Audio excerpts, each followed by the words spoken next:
wabarakatuh. Selamat pagi anak-anak. Berjumpa lagi dengan Ustazah dalam pembelajaran tematik. Sebelum pembelajaran dimulai, hayya bina nadarsana biqiraatil basmalah. Bismillahirrahmanirrahim. Nah, langsung saja untuk pembelajaran kali ini silakan menyimak video ini hingga selesai. Selamat menyaksikan. Oke, tema 1, subtema 4, pembelajaran 4, 5, dan 6 tentang pertumbuhan dan perkembangan pada tumbuhan. Nah, pada pembelajaran bahasa Indonesia, kali ini kita akan mencari tahu cara membuat laporan dengan kosakata yang tepat. Nah, kamu dapat membuat laporan dari hasil pengamatan, misalnya laporan tentang cara perkembangbiakan tumbuhan. Perbanyaklah kosakatamu agar kamu dapat menyampaikan persamaan dan perbedaan tumbuhan. Nah, kamu dapat memperbanyak kosakatamu dengan cara yang pertama membaca teks. Yang kedua, menandai kosakata yang baru.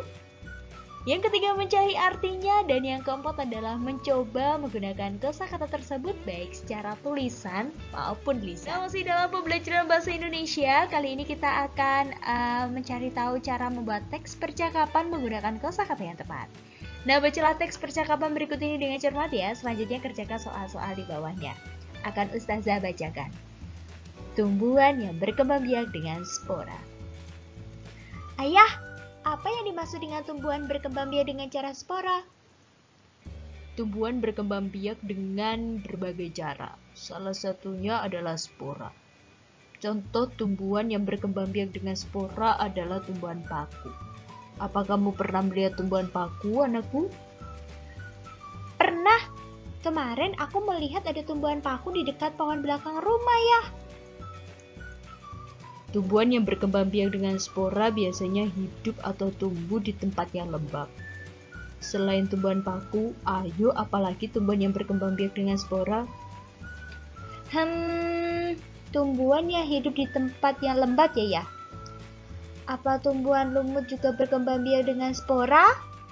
Aku sering melihat lumut di tempat yang lembab. Wah, anak ayah hebat. Selain tumbuhan paku, lumut juga berkembang biak dengan spora. Nah, setelah menyimak dan membaca sendiri, ayo berlatih, silakan dikerjakan ya, halaman 91. Selanjutnya adalah membuat kalimat menggunakan kosakata baru. Bacalah teks percakapan berikut dengan cermat, selanjutnya kerjakan soal-soal di bawahnya. Perkembangbiakan tumbuhan dengan mencangkok. Perkembangbiakan tumbuhan dapat dilakukan secara alami maupun buatan. Nah, perkembangbiakan secara alami adalah perkembangbiakan tumbuhan tanpa bantuan manusia. Maksud Ustazah, perkembangbiakan buatan adalah perkembangbiakan dengan bantuan manusia. Nah, contoh perkembangbiakan buatan adalah mencangkok. Mencangkok biasanya dilakukan pada tumbuhan yang berkembang biak dengan biji, misalnya pada tumbuhan mangga atau jambu. Dan mencangkok dilakukan dengan cara mengupas kulit bagian dahan pohon. Selanjutnya, baginya sudah dikupas dibersihkan. Nah, tutup bagian luka dengan tanah dan sabut kelapa. Setelah itu, ikat bagian ujung atas dan ujung bawah. Biarkan selama kurang lebih 1-2 bulan. Cara mencangkok memiliki kelebihan dan kekurangan. Nah, kelebihan mencangkok antara lain adalah tumbuhan dapat tumbuh dan berbuah dengan lebih cepat. Nah, tetapi tumbuhan hasil cangkok kurang kuat sehingga mudah roboh. Seperti itu. Nah, selanjutnya pembelajaran PPKN. Kali ini kita akan mempelajari tentang manfaat kerjasama ya. Kerjasama merupakan salah satu wujud sikap bersatu dalam keberagaman. Karena dengan bekerja sama, kita dapat mengerjakan sesuatu dengan lebih cepat. Pekerjaan menjadi terasa lebih ringan dan menyenangkan jika dilakukan bersama-sama. Kerjasama dapat memperkuat persahabatan dan juga membina kekompakan. Nah, berikut ini beberapa contoh kerjasama. Yang pertama adalah merawat tanaman sekolah bersama-sama teman. Contoh yang lain adalah berkebun bersama anggota keluarga. Contoh yang lain yakni melakukan permainan secara berkelompok. Dan yang terakhir adalah bekerja bakti membersihkan lingkungan. Nah, kita perlu bekerja sama di mana saja ya, seperti contoh tadi di rumah, di sekolah maupun di lingkungan. Nah, adapun manfaat bekerja sama yang pertama adalah pekerjaan menjadi cepat selesai. Yang kedua, pekerjaan menjadi lebih ringan. Yang ketiga, terjalin persahabatan dan persaudaraan. Serta yang terakhir adalah terjadi komunikasi yang baik dengan orang lain. Nah, masih pembelajaran PPKN, kali ini kita akan membahas sedikit tentang kerja bakti sebagai contoh kerjasama di sekolah. Kerjasama dapat dilakukan di mana saja, misalnya di rumah, sekolah, dan lingkungan masyarakat. Salah satu contoh kegiatan kerjasama di sekolah adalah kerja bakti.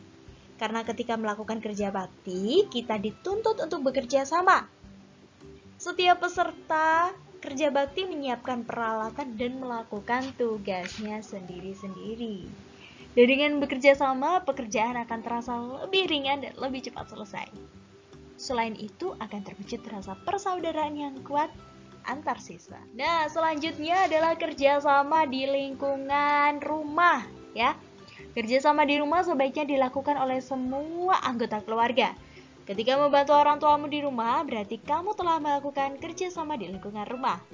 Apakah kamu telah melakukan kerjasama di rumah? Nah, berikut ini contoh kerjasama yang dapat kamu lakukan di rumah. Yang pertama adalah kerja bakti membersihkan halaman rumah bersama keluarga.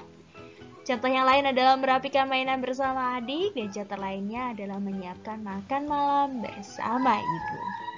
Oke, selanjutnya adalah pembelajaran matematika. Pelajaran yang paling kita tunggu-tunggu lagi, ya kan? Kali ini kita akan membahas tentang pembagian bilangan 3 angka. Nah, ingat kembali cara melakukan pembagian dengan cara bersusun yang telah kamu pelajari pada pembelajaran sebelumnya. Selanjutnya, perhatikan contoh pembagian bilangan 3 angka berikut ini. 684 dibagi 4. Penyelesaiannya silakan gunakan pembagian cara bersusun atau cara pistol. 6 dibagi 4 sama dengan 1. 1 dikali 4 sama dengan 4. 6 dikurangi 4 sama dengan 202, ya, jadi ditulis bawahnya 84. Nah, selanjutnya 28 dibagi 4 sama dengan 7. 7 dikali 4 sama dengan 28. Nah, sisanya 4. 4 dibagi 4 sama dengan 1.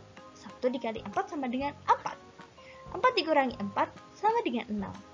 Nah, jadi 684 dibagi 4 sama dengan 171. Nah, selanjutnya adalah penugasan. Silakan Anda sekalian mengerjakan. Ayo berlatih halaman 90, halaman 91, halaman 93, dan halaman 94. Baik, sekian dari Ustazah. Selamat mengerjakan. Saya sudah pembelajaran tematik pada kesempatan kali ini. Semoga memberikan manfaat dan barokah bagi kita semua. Jangan lupa untuk selalu menjaga kesehatan dan mematuhi protokol kesehatan. Sekian dari Ustazah. Baldatun Thayyibatu Warubul Ghafur. Wabillahi taufiq wal hidayah. Waridho wa inayah. Wassalamualaikum warahmatullahi wabarakatuh.